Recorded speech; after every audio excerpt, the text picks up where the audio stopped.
Avant de commencer cette histoire, dites-nous dans les commentaires de quelle ville, de quel pays nous regardez-vous. Votre présence donne vie à ces légendes. Dans les vastes plaines d'Afrique, où le vent soufflait comme une voix ancestrale et où le soleil ne réchauffe pas, mais punit, avançait un géant solitaire. Ce n'était pas seulement un rhinocéros, c'était l'ombre d'un temps oublié. Un spectre vivant portant sur son dos la mémoire d'âges agrevis. Sa peau épaisse, creusée de cicatrices, semblait sculptée dans la pierre. Chaque marque racontait une bataille. Chaque trace était une chronique gravée par le feu et le sang. La plus cruelle de toutes, son œil gauche, recouvert d'un voile blanc, une brume opaque qui l'avait condamné à voir le monde à moitié dans un mélange d'ombre et de ténèbres. On l'appelait de mille façons. Pour certains, il n'était qu'un vieil animal condamné. Pour d'autres, un mythe, le gardien, le dernier héros de la savane. Mais en vérité, il n'était qu'un survivant, affrontant un ennemi sans visage, la grande sécheresse. Pas seulement l'absence de pluie, mais une force impitoyable, une entité invisible qui asséchait les rivières, réduisait les arbres en poussière et effaçait les chants des oiseaux.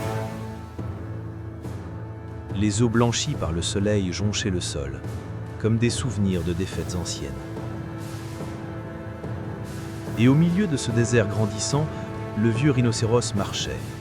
Son pas était lourd, lent, mais chaque mouvement portait un poids sacré. Comme si le destin de la savane entière reposait sur la poussière soulevée par ses pas. Le vieux se souvenait. Il avait vu, dans sa jeunesse, les rivières serpenter comme des rubans de cristal. Il avait senti l'herbe haute effleurer son corps comme une mer verte.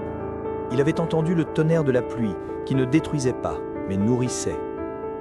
Ces souvenirs n'étaient pas que des images, ils étaient une promesse. Et c'est cette promesse qui le faisait avancer. Parce que la savane n'appartenait pas à la sécheresse, elle appartenait à la vie.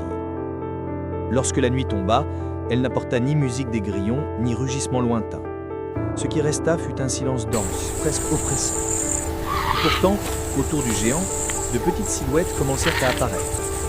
Des gazelles amaigries, des zèbres aux flancs creusés, des antilopes aux cornes lourdes de fatigue. Ils le suivaient, non pas par peur, mais par foi. Dans la poussière soulevée par ses pas, il y avait quelque chose d'invisible, l'espérance. Mais la savane ne pardonne jamais. Parmi les ombres, des yeux affamés brillaient. Les prédateurs souffraient aussi de la sécheresse. Lions émaciés, hyènes enragées, chiens sauvages rôdant comme des spectres. Pour eux, le vieux n'était pas une légende. Il n'était qu'une carcasse qui attendait de tomber. Cette nuit-là, ce furent les chiens sauvages qui vinrent. Ils apparurent comme des fantômes, une meute organisée, intelligente, implacable. Ils encerclèrent le groupe dans un silence glacé. Un jeune zèbre hennit de terreur. Une gazelle tenta de fuir, immédiatement interceptée. Le chaos menaçait d'exploser. Alors le vieux rhinocéros se dressa. Ses pas, jusque-là lents, résonnèrent comme des coups de tonnerre. Sa tête massive, abaissée comme une muraille, brisa le cercle. Un seul coup de corne projeta un chien au loin. Ce n'était pas seulement de la défense, c'était de la fureur. Le silence se brisa. Le vieux rugit, non pas avec sa voix, mais avec son corps. Les chiens reculèrent, confus. Ils n'avaient pas devant eux une proie, mais une légende. Cette nuit-là, la vie gagna un sursis. Mais la faim, la soif et le temps continuaient de chasser. Chaque jour, le corps du gardien s'alourdissait. Ses muscles tremblaient, son cœur battait comme un tambour épuisé. Le soleil ne pardonnait pas, l'air sec lacérait sa gorge. Et pourtant, il avançait. Les animaux autour de lui, même les plus fragiles, dépendaient de son pas. C'était comme si toute la savane avait confié son dernier souffle à ce corps fatigué. Devant lui, l'horizon n'était qu'une succession de mirages, collines brûlées, arbres morts, ombres qui n'apportaient aucun répit. Derrière lui, le désert et la mort. Il n'avait pas de choix, seulement avancer. Mais tous les ennemis n'avaient pas de crocs. Un bruit métallique fendit l'air, le clic froid d'une arme. Dans les fourrés, un homme observait. Un chasseur. Non par faim, non par nécessité, mais par plaisir. Dans la souffrance, il voyait une opportunité. Et face au vieux rhinocéros, il ne voyait pas un héros, seulement un trophée. Le gardien ne le savait pas, mais chaque pas l'amenait vers une embuscade invisible.